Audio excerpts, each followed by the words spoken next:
Bonjour. Hello. Hola. Marhaba bikoum. Sur le fil, Le podcast d'actu de l'AFP. des nouvelles choisies pour vous sur notre fil info. Plus sûr, mais plus lugubre. Ça fait maintenant 2 ans et demi que les talibans ont pris le pouvoir en Afghanistan. Après avoir fait régner la terreur pendant des années, le mouvement islamiste assure maintenant la sécurité dans le pays et applique son idéal ultra-rigoriste. Mais malgré tout, une forme de résistance subsiste. Dans Sur le fil, nous revenons sur la situation dans le pays avec notre envoyé spécial à Kaboul, Pascal Trouillot, et la journaliste spécialiste de l'Afghanistan, Solène Chalvon-Fioriti. Sur le fil. Les changements dans la ville de Kaboul ont 2 aspects. D'un côté, la situation s'est améliorée sur le plan de la sécurité. On peut travailler et rentrer chez nous à tout moment, y compris tard dans la nuit. Et d'un point de vue économique, la situation est devenue mauvaise.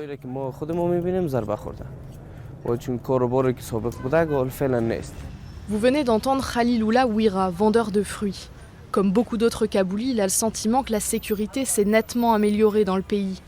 Car ceux qui étaient en partie derrière la vague d'attentats et de rapts ces dernières années, les talibans, sont désormais au pouvoir depuis le 15 août 2021.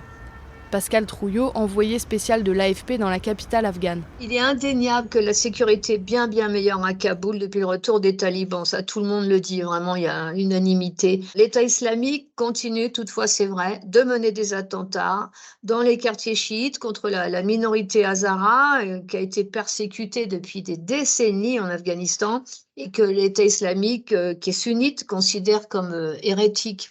Mais bon, l'État islamique a aussi visé d'autres cibles récemment, comme un hôtel ou loger des Chinois, par exemple. C'est vrai, un sentiment de sécurité retrouvé dans plein de provinces, particulièrement les provinces du Sud. C'est pas du tout une sécurité à 100%, et puis on peut pas dire non plus que c'est un État en paix. Solène Chalvon-Fioriti est journaliste et couvre l'Afghanistan depuis maintenant 13 ans.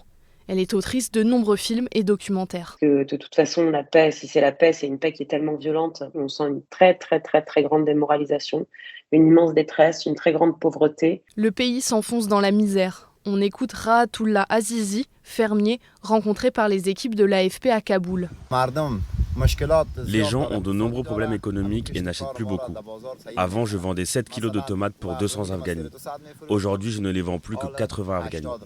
Je vendais des aubergines pour 100-150 Afghanis. Maintenant, au prix du marché, c'est 30 Afghanis. Le pouvoir d'achat des gens et l'économie se sont affaiblis.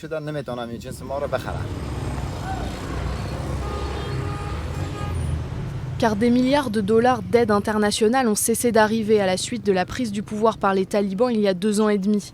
Et l'économie afghane, déjà malmenée par des décennies de guerre, s'est enlisée dans la crise. La production s'est effondrée et près de 85% du pays vivrait dans la pauvreté. Le soir, Kaboul ressemble vraiment à une ville sous couvre-feu. Les rues sont très sombres et vraiment désertes, donc c'est plus sombre dans ce sens-là.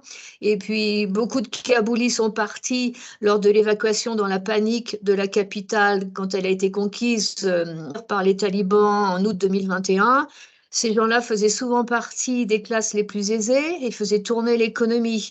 Donc la capitale s'est paupérisée et elle est aussi plus sombre dans ce sens-là également. Et l'Afghanistan est privé des milliards de dollars étrangers qui la maintenaient sous perfusion. Et les autorités talibanes ont imposé leurs normes ultra-rigoristes à la société afghane. En fait, on a l'impression quand on va à Kaboul, qu'on maintenant est dans une province du Sud, alors qu'à l'époque, quand on habitait à Kaboul, aller dans le Sud, c'était voir un autre monde. Solène Chalvon-Fioriti. Donc en fait, là, cet autre monde de la province très conservatrice du sud du pays, c'est comme si elle avait pris toute la place dans la capitale. Parce que d'abord, parce qu'il y a des talibans partout, mais parce que les gens ont vraiment changé de façon de s'habiller. Les femmes surtout, mais les hommes aussi, maintenant portent beaucoup la barbe, l'habit traditionnel, le chalwar kamis, la tunique. Et puis il y a beaucoup moins de femmes dans les rues. Ça change beaucoup, bien sûr, l'ambiance générale. Beaucoup moins de musique, beaucoup moins de couleurs. Les femmes subissent en Afghanistan un véritable apartheid sexuel sous le gouvernement taliban, selon l'ONU. Les filles ont été interdites de fréquenter la plupart des écoles secondaires et les femmes ne peuvent plus aller à l'université. De même, beaucoup de lieux publics leur sont interdits et pour sortir, elles doivent se couvrir avec un hijab ou une burqa. On écoute Ramisha Anguiz, une artiste kabouli. Les loisirs que nous avions l'habitude de pratiquer à Kaboul, on allait au jardin de Babour, au zoo de Kaboul et dans de nombreux autres jardins où les hommes et les femmes pouvaient aller se divertir. Maintenant, ils sont interdits aux femmes. On pouvait y aller dans le passé, mais maintenant, ce n'est plus possible. Il y a quand même encore des femmes dans la rue à Kaboul, alors que dans le sud du pays, dans les provinces et même dans certains bourgs provinciaux, il y a très très peu, voire quasi pas de femmes dehors. Et pas seulement parce qu'elles sont pas invitées à aller dehors sans chaperon, mais aussi parce que de toute façon, aller dehors pour aller où? Il n'y a plus de parc, il n'y a plus de ouvert, il n'y a plus de il n'y a plus de travail quasiment. Le travail, c'est le secteur privé. Et encore, il ne faut pas que ce soit les salons de beauté. Et puis, il n'y a plus de lycée, il n'y a plus de collège, il n'y a plus d'université. Donc, les femmes, elles sortiraient pour aller où? Donc, ce vide dans l'espace public, il se traduit par un climat extrêmement lugubre. S'il n'y a quasiment pas de résistance armée à la domination talibane du pays, Solène Chalvion-Fioriti explique que des réseaux s'organisent à l'intérieur du pays pour lutter. Il y a comme ça, dans le nord du pays, quelques endroits, en fait, où il y a des combats épisodiques, mais globalement, globalement, c'est complètement étouffé.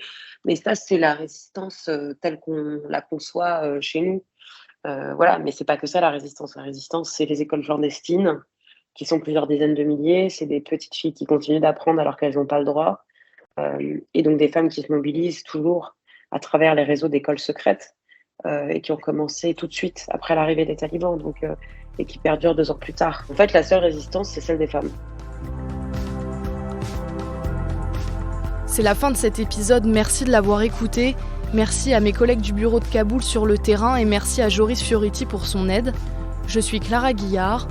Sur le fil revient demain. Si vous avez aimé cet épisode, vous pouvez vous abonner et nous laisser plein d'étoiles sur votre plateforme d'écoute préférée.